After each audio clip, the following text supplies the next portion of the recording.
Daniel, capítulo 4. O segundo sonho alarmante do rei. Depoimento do rei Nabucodonosor aos homens de todas as nações, povos, línguas e culturas que vivem em todas as partes do mundo. Shelom, paz e prosperidade. Pareceu-me bem e necessário divulgar os sinais e maravilhas que Elá, Deus, o Altíssimo, tem realizado em meu favor. Quão magníficos são os seus sinais e quão poderosos as suas maravilhas! O seu reino é um reino soberano que dura para sempre e o seu domínio permanece de geração em geração. Eu, Nabucodonosor, estava satisfeito e próspero em minha casa, no meu palácio.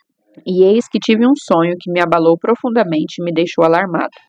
Estando eu repousando em minha cama, os pensamentos e visões que passaram pela minha mente preocuparam-me sobremaneira e me apavoraram. Por este motivo, determinei expressamente que todos os sábios fossem trazidos à minha presença para interpretarem o pesadelo que tivera. Assim que os magos e místicos chegaram, contei-lhes o sonho. No entanto, eles não conseguiram desvendá-lo para mim. Por fim, veio Daniel à minha presença e eu narrei a ele o que havia visto. Ele é chamado Beltesazar, em homenagem ao nome do meu Deus, Bel, e creio que o espírito dos santos deuses está nele. Então falei com ele: Beltesazar, chefe dos sábios e dos magos, sei que o espírito das santas divindades habita em ti, e que nenhum mistério é difícil demais para que o reveles. Sendo assim, vou contar-te o meu pesadelo. Esclarece o seu sentido, pois, para mim. Estas são as visões que me ocorreram quando estava deitado em minha cama. Eis que olhei, e diante de mim estava uma árvore muito alta, no meio da terra. A árvore cresceu tanto que a sua copa encostou-se ao céu e podia ser avistada até os confins da terra. Tinha belas e viçosas folhas, muitos e saborosos frutos, e produzia com tanta fartura que todas as pessoas do mundo podiam se alimentar dela. Debaixo dela, os animais do campo encontravam um abrigo aconchegante e seguro, e as aves do céu viviam alegres em seus galhos e ramos. Todas as criaturas se sustentavam daquela árvore. Então, nas visões que tive deitado em minha cama, observei e vi claramente diante de mim uma sentinela, um Cadiz, santo anjo, que descia do céu. E eis que ele bradou em alta voz: Derrubai, pois, a árvore, cortai-lhe os ramos, sacudi todas as suas folhas e espalhai o seu fruto. Afuguentem-se todas as criaturas abrigadas debaixo dela e as aves dos seus galhos. Contudo, deixai na terra o tronco com as raízes, presos com uma cinta de ferro e de bronze. Fique ele no chão, em meio à relva do campo. Ele será regado pelo orvalho do céu e se alimentará da grama da terra como os animais. A mente humana lhe será extirpada, e esse tronco será como um animal, até que se passem 7 dãs, tempos ou anos. E esta sentença é, pois, proclamada por sentinelas. Os seres angelicais declaram o veredito, a fim de que todos os que vivem saibam que Elá, o Altíssimo, domina sobre todos os reinos dos seres humanos e os dá a quem quer e quando deseja, e pode decidir colocar no poder o mais simples dos homens. Este, portanto, é o sonho que eu, o rei Nabucodonosor, tive. Agora, Beltesazar diz-me claramente a correta interpretação desse pesadelo, porquanto nenhum dos sábios do meu reino tem capacidade para interpretá-lo para mim, exceto tu, pois o espírito dos santos deuses vive em ti. Daniel esclarece o pesadelo do rei. Daniel, cujo nome babilônico era Beltesazar, ficou perplexo por algum tempo, e os seus pensamentos o deixaram aterrorizado. Então o rei procurou deixá-lo à vontade, dizendo: Beltesazar, não te deixes abalar pelo que te foi revelado acerca do meu pesadelo. Não te assustes. Ao que Beltesazar respondeu: Ó meu senhor, quem me dera o teu sonho só se aplicasse aos teus inimigos e o seu significado fosse apenas contra os que te odeiam. A árvore que viste, que desenvolveu e ficou imensa, cuja copa chegava até os céus e podia ser vista em toda a terra, com folhagem exuberante e generosa em frutos, na qual havia alimento para todos, abrigo para os animais do campo e morada segura para as aves do céu em seus galhos fortes, essa árvore, ó querido rei, és tu. Foste tu que cresceste e te tornaste grande e majestoso em todo o mundo, porquanto o teu poder cresceu até alcançar o céu, e o teu domínio se estende até os confins da terra. E tu, ó majestade, viste também uma sentinela, o ser angelical que descia do céu e ordenava: derrubai a árvore e destruía, porém deixai na terra o resto do tronco com as raízes, presos mediante uma cinta de ferro e de bronze. Deixai o tronco no chão em meio à relva do campo. Ele será molhado com o orvalho que vem do céu e viverá com os animais selvagens, até que se transcorram 7 anos ou períodos de tempo. Sendo assim, eis a interpretação do teu sonho, ó rei, e este é o decreto que Elá, o Altíssimo, expediu contra vossa majestade, meu senhor. Tu serás expulso do convívio com os seres humanos e viverás com os animais silvestres. Comerás capim como os bois e serás molhado pelo orvalho do céu. Passarão 7 períodos de tempo até que admitas que o Altíssimo domina sobre os reinos de todos os homens e os dá a quem quer e quando deseja. Todavia, a ordem para deixar o resto do tronco da árvore com as raízes significa que o teu reino te será restituído quando reconheceres que Chamaim, os céus, dominam. Portanto, ó querido rei, aceita o meu conselho. Reconhece os teus pecados, abandona a maldade e passa a praticar a justiça e a exercer compaixão pelos carentes e necessitados. Talvez assim, de fato, continues a viver em paz e tranquilidade. Cumpre-se a revelação de Daniel. Afirmo, pois, que tudo isso aconteceu comigo, o rei Nabucodonosor. 12 meses mais tarde, quando o rei estava caminhando pelo terraço do Palácio Real da Babilônia, começou a meditar: acaso não é esta a grande Babilônia que eu mesmo edifiquei para ser minha residência e capital do meu reino, mediante a força do meu magnífico poder e para a glória da minha majestade? E o rei ainda estava balbuciando estes pensamentos consigo mesmo, quando veio do céu uma voz que declarou: eis que esta é a tua sentença, ó rei Nabucodonosor. Toda a tua autoridade real te foi tirada. Serás expulso do meio dos homens, e a tua morada será entre os animais silvestres. Te alimentarás de capim como os bois, e passarão 7 tempos até que reconheças que Elá, o Altíssimo, tem todo o domínio sobre os reinos dos seres humanos e os concede a quem quer e quando deseja. E naquela mesma hora a palavra se cumpriu integralmente sobre Nabucodonosor. Ele foi expulso do meio dos seus e de todos os homens, e começou a comer grama na companhia de bois. O seu corpo passou a ser molhado pelo orvalho do céu, até que os seus cabelos e pelos crescessem como as penas da águia, e as suas unhas como as garras das aves. O rei volta ao juízo e louva a Deus. Contudo, ao final daqueles dias, eu, Nabucodonosor, ergui os meus olhos aos céus e percebi que o meu entendimento havia retornado, e então comecei a bendizer Elá, o Altíssimo. Louvei e glorifiquei aquele que vive para sempre. A sua soberania, sim, é eterna. O seu reino, sim, permanece inabalável de geração em geração. Todos os povos da terra são como nada diante dele. Ele age como bem lhe apraz com os exércitos dos anjos e com os habitantes da terra. Ninguém é capaz de se opor à sua vontade ou questioná-lo, dizendo: explica-te, por que ages assim? Sim, naquele momento voltou-me o bom juízo, e eu recuperei a honra, a majestade e a glória do meu reino. Meus conselheiros e os nobres me procuraram, meu trono me foi restaurado, e minha grandeza veio a ser ainda maior que em tempos passados. Agora, pois, eu, Nabucodonosor, louvo, exalto e glorifico o Rei dos céus, porque tudo o que ele faz é certo, e todos os seus caminhos são justos e verdadeiros, e ele tem poder para humilhar aqueles que vivem com arrogância. Daniel, capítulo 5. Daniel revela a escrita na parede.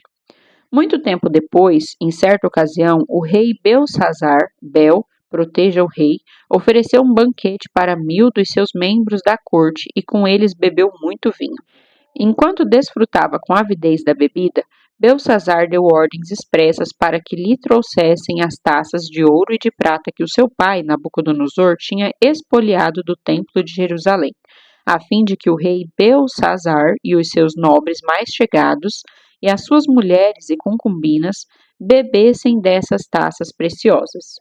Então, rapidamente lhe trouxeram as taças de ouro que haviam sido sequestradas da casa de Deus em Jerusalém, e o rei e os seus nobres, as suas mulheres e as suas concubinas beberam à vontade nas taças.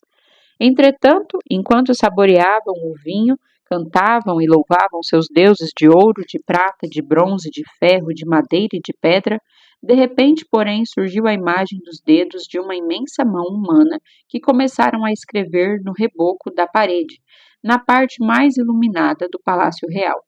O rei Belsazar observou atentamente o movimento daquela mão enquanto ela escrevia. Então seu rosto foi ficando cada vez mais pálido e ele ficou tão apavorado que os seus joelhos batiam um contra o outro e as suas pernas perderam a força e vacilaram. Aos berros, o rei mandou chamar imediatamente os adivinhos, os astrólogos, os místicos e determinou a esses sábios da Babilônia: quem conseguir ler esta inscrição e me declarar a sua verdadeira significação, receberá um manto de púrpura real, ganhará uma corrente de ouro para o pescoço e será nomeado terceiro em importância no governo do meu reino. Então todos os místicos e sábios do rei vieram, mas não foram capazes de ler o que aquela enorme imagem de mão humana havia escrito. Tampouco conseguiram dizer ao rei o significado daquelas letras e palavras. Diante dessa situação, o rei Belsazar ficou completamente perturbado e amedrontado, e o seu semblante ainda muito mais pálido. Todos os seus convivas e os membros da sua corte também estavam aterrorizados. Tendo a rainha-mãe ouvido os gritos do rei e dos seus nobres, entrou na grande sala do banquete e acudiu, dizendo: Ó rei, vive para sempre. Não te perturbem os teus maus pensamentos, nem se desfaleça a tua fisionomia. Eis que há no teu reino um homem que tem o espírito dos santos deuses. Na época do teu pai, o rei Nabucodonosor, todos o consideravam um homem iluminado, dono de rara inteligência, prudência e uma sabedoria como a sabedoria dos deuses. Nabucodonosor, teu pai, quando exerceu o seu reinado, o constituiu chefe dos magos, dos adivinhos, dos encantadores, dos astrólogos e de todos os místicos. Comprovou-se que esse homem, Daniel, a quem o rei dera o nome de Beltesazar, fora aquinhoado com extraordinário raciocínio e também com uma especial capacidade de interpretar sonhos e solucionar enigmas e mistérios. Ordena, pois, que Daniel seja chamado, e ele com certeza te revelará o segredo e o sentido dessa escrita na parede. Então, sem demora, Daniel foi levado à presença do rei. O rei indagou a Daniel: És tu aquele Daniel, um dos cativos de Judá, que o rei, meu pai, mandou trazer das terras de Judá? Ouvi dizer a teu respeito que o espírito dos deuses habita em tua pessoa e que em ti se acham a luz, o conhecimento e extraordinária sabedoria. Pois bem, os sábios, os adivinhos e vários místicos acabaram de ser trazidos às pressas à minha presença para lerem a inscrição que está na parede e me desvendarem seu correto sentido, mas não puderam dar-me a interpretação destas palavras. No entanto, ouvi dizer a teu respeito que podes dar interpretações e resolver enigmas. Agora, portanto, se puderes ler esta inscrição e me esclarecer quanto à sua correta interpretação, serás vestido de púrpura, terás um colar de ouro em teu pescoço e serás nomeado ao posto de terceiro em importância no governo do meu reino. Então Daniel, Deus é meu juiz, replicou ao rei Belsazar: Bel proteja o rei. Podes guardar os teus presentes para ti mesmo e dar as tuas recompensas a algum de teus comensais.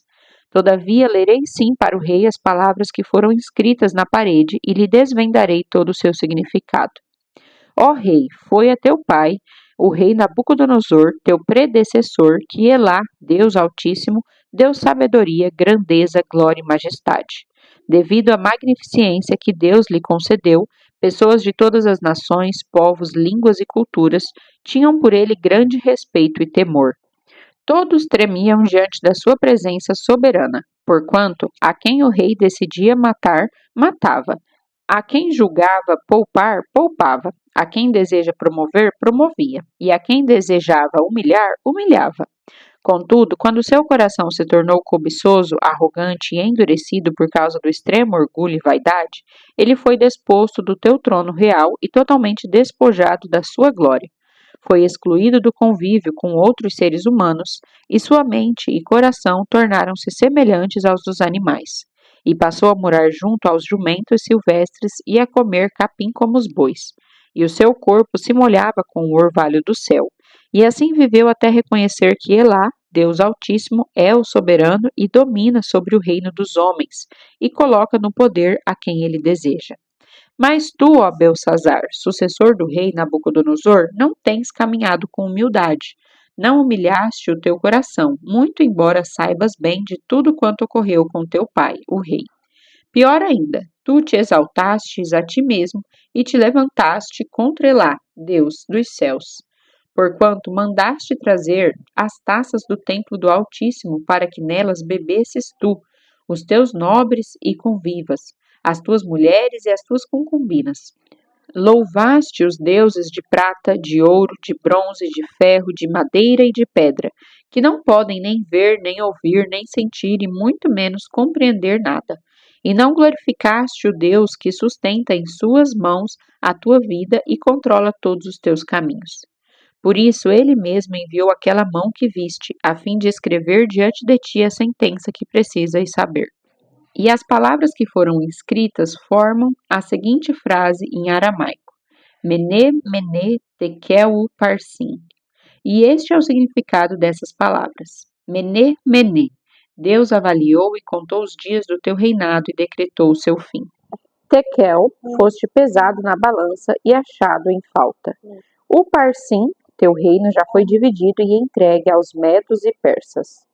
Diante disso, por ordem do rei Belsassar, vestiram Daniel com um manto real vermelho-púrpura, condecoraram-no com uma corrente de ouro no pescoço e o proclamaram o terceiro em autoridade e poder no governo do rei. E aconteceu, naquela mesma noite, Belsassar, o rei dos babilônios, foi assassinado. E Dariavesh, Dário, o imperador da nação média, apoderou-se do reino de Belsassar com a idade de 62 anos. Daniel, capítulo 6. Daniel sobrevive à cova dos leões. Então, pareceu bem a Dário nomear 120 sátrapas, vice-reis, para governar todo o seu reino. E acima deles, 3 grandes líderes, um dos quais era Daniel. Os sátrapas tinham que prestar contas a esses supervisores, a fim de que o rei não sofresse qualquer dano ou prejuízo. E aconteceu que o mesmo Daniel foi tão notável entre seus colegas de liderança e entre todo o colegiado dos sátrapas por suas qualidades extraordinárias, que o imperador planejava nomeá-lo para a função de governador-geral do seu reino. Mas assim que os seus colegas de liderança e todos os sátrapas tomaram conhecimento dessas intenções do rei, muitos passaram a procurar motivos para acusar Daniel em sua administração e governo, mas nada de mal conseguiram encontrar. Não puderam achar falta alguma em Daniel e em seu proceder, porquanto ele era leal. Nele não havia qualquer desonestidade, desleixo ou erro algum. Então eles concluíram e murmuraram entre si: nunca encontraremos algum motivo forte o suficiente para denunciarmos esse Daniel, a menos que seja algo relacionado à lei do seu Elá, Deus. Assim, aqueles supervisores e os sátrapas, de comum acordo, foram conversar com o rei, dizendo: Ó rei Dário, vive para sempre. Eis que todos nós, supervisores reais, prefeitos, sátrapas, conselheiros e governadores, estamos concordes em rogar que o rei deve baixar um edito ordenando que todo aquele que orar ou fizer petição a qualquer deus ou a qualquer ser humano nos próximos 30 dias, excetuando a tua pessoa, ó majestade, seja tirado sumariamente à cova dos leões. Agora, pois, ó rei, se estás de acordo, emite o decreto e assina o edital, a fim de que o mesmo nunca mais seja mudado, conforme a lei dos medos e dos persas, que uma vez sancionada, não se pode revogar jamais. Então, diante do parecer daqueles conselheiros, o rei Dário deferiu e assinou o decreto. Assim que Daniel soube que esse decreto do rei havia sido proclamado, foi para casa, para o seu quarto, no andar de cima, onde as janelas davam para Jerusalém, e ali orou como costumava fazer cotidianamente, 3 vezes ao dia. Ajoelhou-se, rogou e deu graças diante do seu Elá, Deus. Então aqueles homens se juntaram para investigar e descobriram Daniel orando, suplicando ajuda a Deus. E mais que depressa foram falar com o rei acerca do cumprimento do decreto real e argumentaram: Tu não publicaste uma resolução real ordenando que nestes 30 dias toda pessoa que manifestasse um pedido a qualquer deus ou a qualquer ser humano, exceto a ti, ó rei, fosse atirado sumariamente à cova dos leões? Ao que o rei replicou: Sim, este decreto está em pleno vigor, de acordo com a lei dos medos e dos persas, que não pode ser revogada. Então eles aproveitaram para fazer a seguinte comunicação ao rei: Ora, pois, Daniel, um daqueles exilados de Judá, não tem feito caso de ti nem das tuas ordens e do decreto que assinaste. Muito ao contrário, faz as suas orações todos os dias e 3 vezes ao dia. Ao ouvir tal notícia, o rei ficou profundamente consternado e resolveu salvar Daniel, esforçando-se até o pôr do sol a fim de encontrar uma maneira legal para livrá-lo. Contudo, os homens foram unânimes em insistir. Ó rei, lembra-te bem que, conforme a lei dos medos e dos persas, nenhuma determinação real ou edito assinado do rei pode ser alterado ou descumprido. Então o rei deu ordens, e eles prenderam Daniel e o jogaram na cova dos leões. O rei, contudo, encorajou a Daniel, dizendo: Que Elá, o teu Deus, a quem serves todos os dias, haverá de te livrar. Em seguida, taparam a cova com uma pedra, e o rei selou com seu anel selo e também com os anéis dos seus nobres, para que a decisão sobre Daniel não pudesse ser modificada. Depois o rei dirigiu-se para o seu palácio e passou a noite em jejum, e não permitiu que fossem trazidos à sua presença quaisquer instrumentos de música, e o rei não conseguiu conciliar o sono durante toda aquela noite. Daniel sai ileso da cova dos leões. Logo ao raiar do dia, o rei se levantou e correu em direção à cova dos leões. Quando ia se aproximando da entrada da cova, chamou o nome de Daniel com grande sofrequidão e tristeza. Daniel, servo de Elá, o Deus vivo, será que o teu Deus, a quem tu serves diariamente, pôde te livrar dos leões? E então ouviu-se a voz de Daniel, que respondeu: Ó caro rei, vive para sempre. Eis que o meu Deus enviou o seu anjo, e este fechou a boca dos leões para que não me ferissem, pois Elá, Deus, considerou-me inocente aos seus olhos. E de igual modo, porque jamais cometi qualquer fraude ou delito contra o Senhor, ó majestade. E diante do que acontecera, o coração do rei muito se alegrou. Em seguida, o rei ordenou que tirassem Dário da cova e testemunharam que não havia nenhum arranhão ou qualquer outro ferimento em todo o corpo de Daniel, pois ele havia confiado continuamente em seu Deus. Entre mentes, por ordem expressa do rei, todos os homens que tinham acusado Daniel foram lançados na mesma cova dos leões, junto com as suas esposas e filhos. E antes mesmo que pudessem chegar ao fundo da cova, os leões os atacaram e despedaçaram todos os seus ossos. Mais tarde, o rei Dário escreveu aos homens de todos os povos, nações, línguas e culturas em toda a terra nos seguintes termos: Shalom, paz e prosperidade. Eis que edito um decreto para que em todos os domínios do império todas as pessoas temam e reverenciem o Deus de Daniel, porquanto ele é Elá, o Deus vivo, e permanece para sempre. O seu reino não será jamais destruído, e o seu domínio nunca terá fim. Elá, Deus, livra e salva. Só ele realiza sinais miraculosos e maravilhas nos céus e em toda a terra. Foi Elá, Deus, quem livrou Daniel do poder dos leões selvagens.